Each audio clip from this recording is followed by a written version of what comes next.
I think one of the things that we really need to develop in our children is EQ, emotional quotient, the ability to be able to connect with their emotions. That's a huge predictor, in my understanding, of how um, adaptable, how functional, how happy children will be. So I think the ability to get in touch with their emotions, the ability to, and I think these are things that parents can teach them or inculcate in them, the ability to how to handle a failure. That's a very important thing in today's day and age. How do I inculcate of my how do I inculcate that in myself firstly?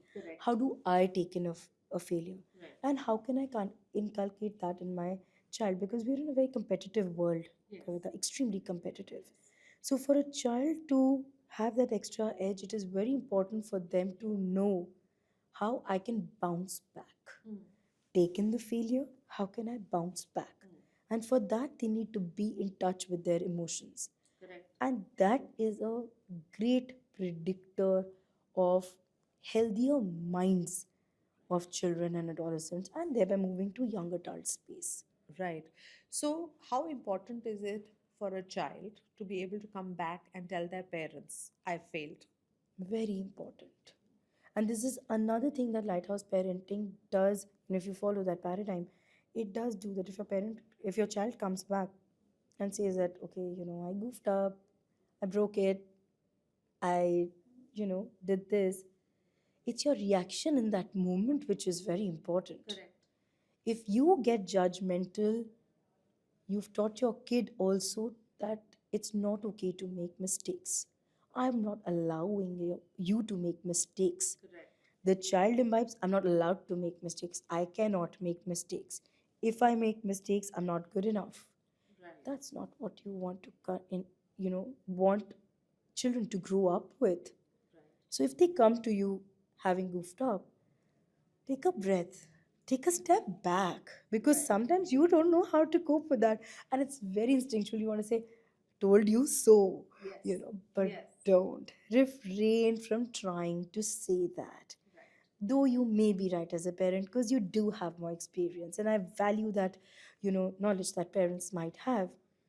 Step back and be like, right, and what did we learn out of it? What did you get out of it?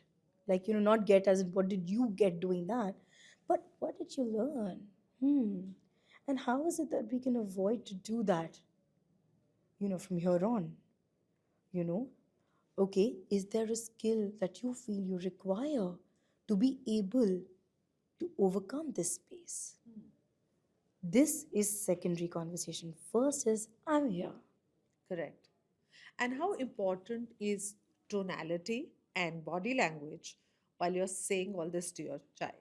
Very important, Kavita, because what will happen is, even if I'm saying, yeah, you need to learn from this, my facial expressions, my body language will communicate to the child that, okay, these are just words being mouthed, but that's not how my parent feels, and I've disappointed my parent, right? So it is very important to be in tune with your own emotions.